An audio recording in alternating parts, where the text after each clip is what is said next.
Bonjour. Aujourd'hui, j'aimerais ça vous parler à partir d'Ésaïe 30, verset 15. Ça dit ceci: car ainsi parle le Seigneur l'Éternel, le Saint d'Israël. C'est dans la tranquillité et le repos que sera votre salut. C'est dans le calme et la confiance que sera votre force.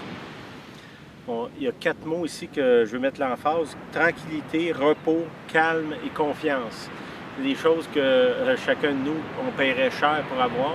Ici, le Seigneur nous dit qu'il veut nous les donner.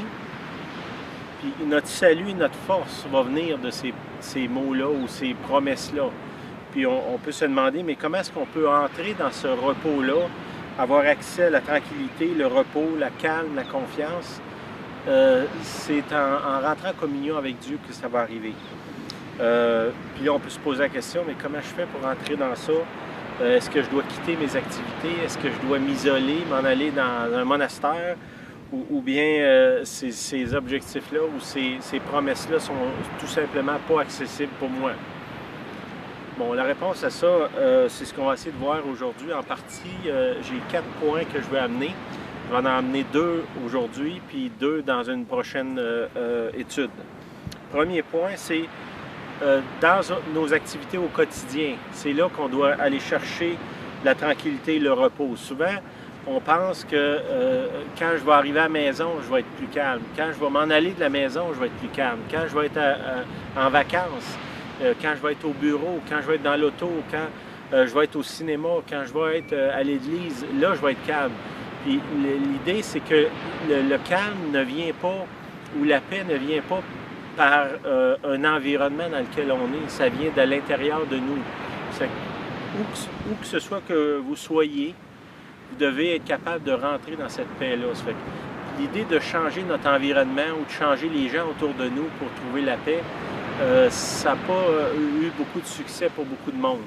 Ce qu'on doit faire, c'est qu'on doit chercher cette paix-là en Dieu sans égard à l'environnement dans lequel nous sommes. Le premier point, c'est dans nos actions au quotidien. Le frère Lawrence, qui a vécu dans les années 1600, nous donne un peu un conseil là-dessus. Voici ce qu'il dit dans ses écrits. Ce n'est pas de changer nos activités, mais plutôt de les faire pour Dieu, au lieu de nous-mêmes. C'est à ce moment que nos vies deviennent une prière. Je vous ai déjà dit dans d'autres messages que la prière, c'est une conversation avec Dieu. On pourrait dire que c'est une marche avec Dieu. C'est comme marcher main dans la main avec Dieu, puis de communiquer avec lui. Il y a des moments que c'est lui qui parle, des moments c'est moi qui parle. D'autres moments, on est simplement bien ensemble. C'est ça la prière. Si on étend cette prière-là à toutes nos activités au quotidien, comme lui nous suggère, qu'on n'ait pas un compartiment, de dire, ben là, faut que je vous laisse, il faut que je m'en aille prier, plutôt que ma vie est une grande prière, ou est-ce que tout ce que je fais au quotidien, je parle à Dieu. J'ai un problème au bureau, Seigneur, je te demande de m'aider. Seigneur, y a-t-il une solution à ce problème-là? Comment je peux faire pour aimer telle personne? Comment je peux faire pour l'aider? Que si on continue cette conversation-là constamment, on n'a pas besoin d'avoir un temps isolé avec Dieu. Est-ce que ça veut dire qu'on ne doit pas le faire?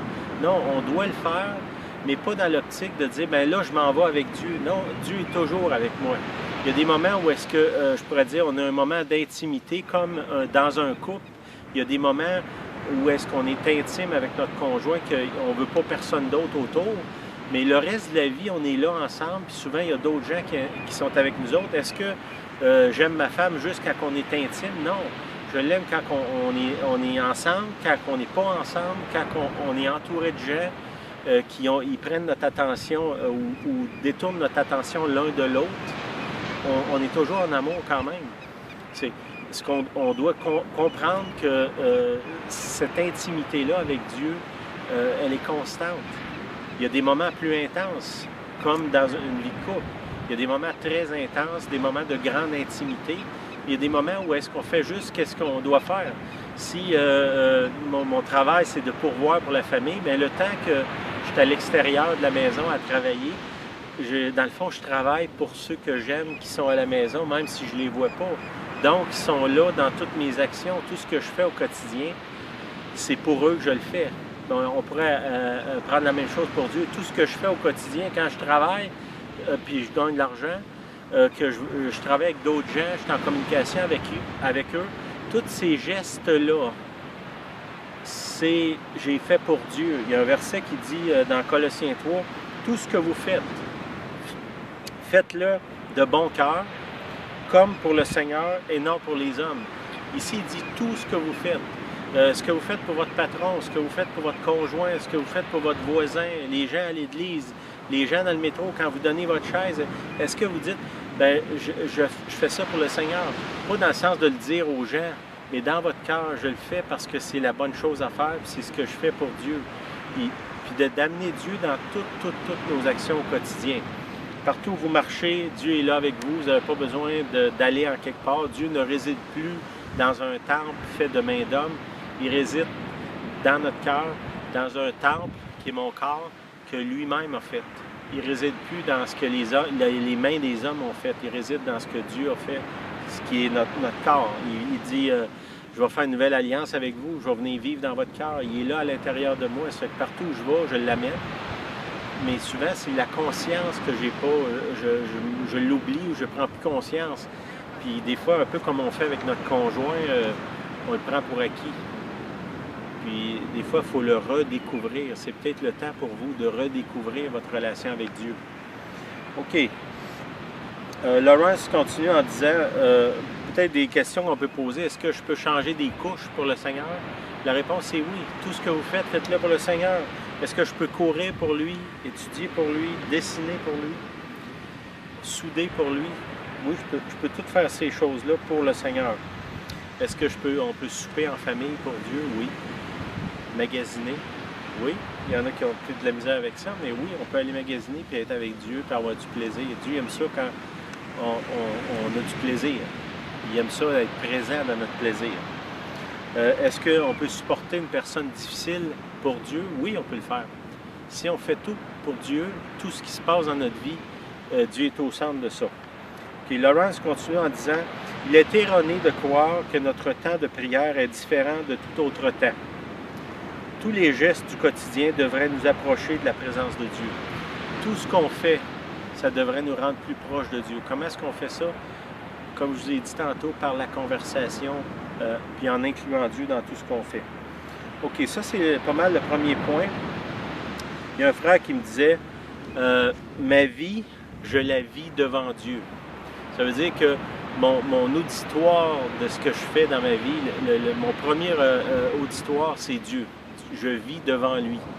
OK? Le deuxième point qu'on doit être touché quand on veut s'approcher de la paix de Dieu, c'est dans nos pensées. On sait que la majorité des batailles qu'on vit sont plus à l'intérieur de nous qu'à l'extérieur, particulièrement dans nos pensées.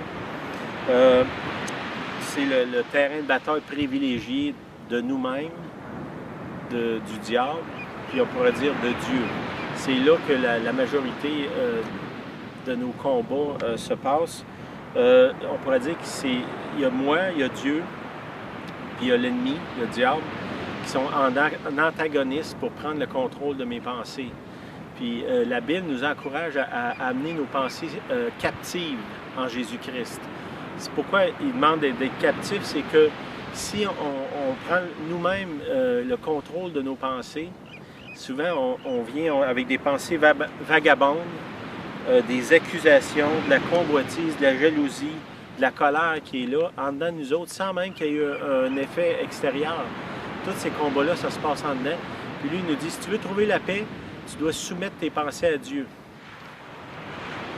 Puis ça, c'est important de le faire par la foi. Souvent, on est très indépendant, puis on veut pas, on pense que si on soumet nos pensées à Dieu, on n'aura plus de contrôle de rien.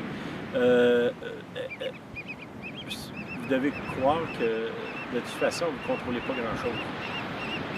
Qui de nous contrôle vraiment ses pensées? Il n'y en a pas beaucoup. Puis j'oserais même dire, il n'y en a aucun de nous.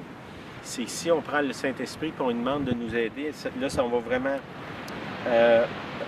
renverser des forteresses. Ça dit dans 2 Corinthiens, « Car les armes avec lesquelles nous combattons ne sont pas charnelles, mais elles sont puissantes par la vertu de Dieu pour renverser des forteresses. » C'est quoi une forteresse? C'est un château qui est construit autour d'un groupe pour le protéger. Dans beaucoup de cas, cette supposée protection-là devient une prison. Si une ville est assiégée, puis qu'il n'y a plus de manger, puis qu'il n'y a plus d'eau dans la ville, bien, c'est plus une forteresse pour protéger, ça devient une prison, puis un donjon même. C'est que souvent, ce qu'on fait, c'est que dans nos pensées, on a des forteresses, on a des choses dans lesquelles on est enfermé, puis Dieu veut nous libérer de ça pour qu'on puisse jouir du calme et de la paix qu'il nous a promis. On pourrait dire que ces pensées-là nous emprisonnent et grugent notre énergie. Beaucoup de nous, on s'inquiète inutilement pour des choses, puis ça mange notre énergie, notre joie à part, parce que dans nos pensées, on a des combats.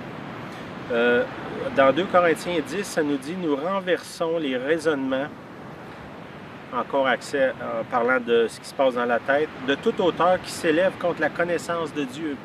Ici, la connaissance, c'est pas une connaissance intellectuelle, c'est plutôt une expérience émotionnelle, sentimentale avec Dieu.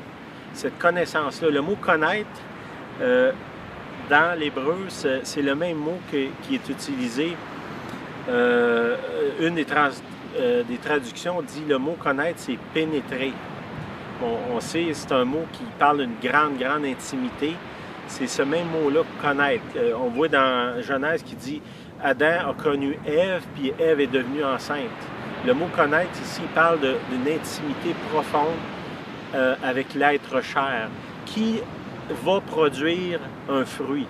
C'est quand il parle de la connaissance de Dieu ici, il ne parle pas juste de dire « je le connais intellectuellement » ou « j'ai lu un livre à son sujet ». Non, ça parle d'une intimité très forte entre deux qui est comparée à l'intimité d'un homme et d'une femme. Puis il dit « Nous amenons toute pensée captive à l'obéissance du Christ ». Si nos pensées sont captives à son obéissance, c'est à ce moment-là qu'on va être libéré. Puis là, on pourrait dire, est-ce que Dieu peut racheter nos pensées? On va se poser cette question-là. Est-ce que Dieu est capable de faire du ménage dans mes pensées? Je pense juste imaginer que si Jésus est capable de ressusciter un mort, ben moi, je ne devrais pas penser que je suis un cas désespéré. Je vais finir avec ça. Il nous reste 2 points, on va les voir dans les prochaines semaines. Fait que je veux prier avec vous. Seigneur, je te demande que tu puisses nous aider à vivre notre foi au quotidien. Que, Seigneur, tu puisses nous aider aussi que dans nos pensées, Seigneur, nos pensées soient captives en Jésus-Christ. Qu'on arrête, Seigneur, d'avoir de faux raisonnements, qu'on arrête d'avoir des pensées errantes, mais que toutes ces pensées-là soient captives en Jésus-Christ. Au nom de Jésus, je prie. Amen. Merci. Bonne semaine.